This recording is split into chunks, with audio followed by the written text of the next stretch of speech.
Dans cette vidéo, il est question des idéaux de Franz Liszt. Je t'explique l'essentiel sur l'œuvre et sur le compositeur. Franz Liszt, né en Hongrie en 1811, était un célèbre compositeur, pianiste et chef d'orchestre de l'époque romantique.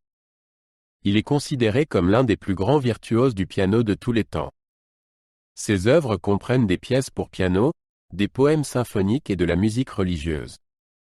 Les Idéaux est l'un de ses célèbres poèmes symphoniques et un chef-d'œuvre de musique à programme. La musique de Liszt se caractérise par une profondeur émotionnelle et un langage musical innovant.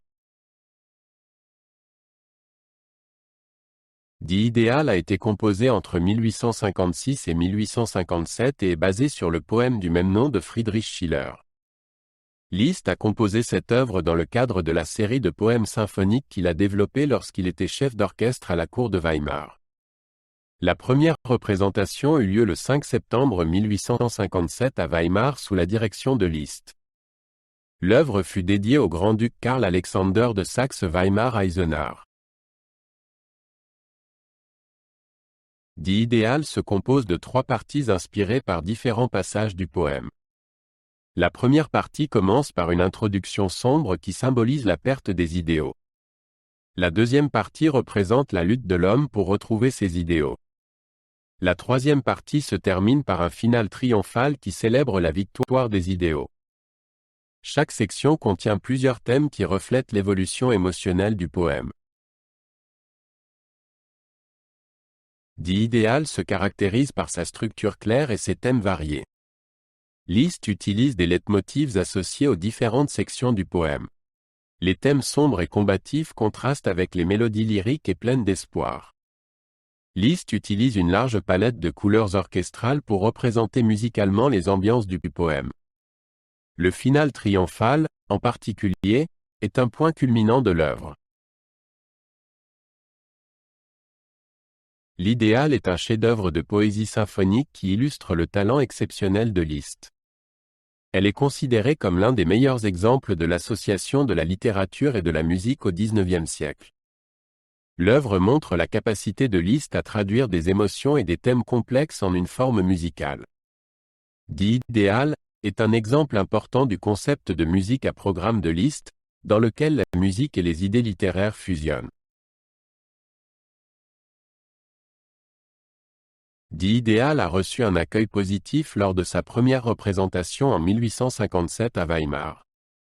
Les critiques ont salué l'association du poème de Schiller et de la musique de Liszt. Aujourd'hui encore, il fait partie des poèmes symphoniques les plus connus de Liszt. L'œuvre est souvent jouée en concert et enthousiasme aussi bien les musiciens que les auditeurs. L'association de la littérature et de la musique reste un élément fascinant de cette œuvre.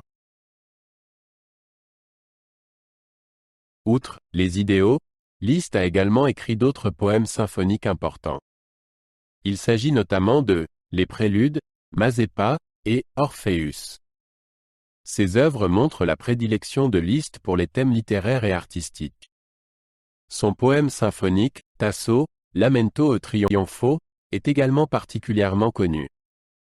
Ces œuvres constituent une partie importante de son héritage musical et montrent son talent pour la musique dramatique et émotionnelle.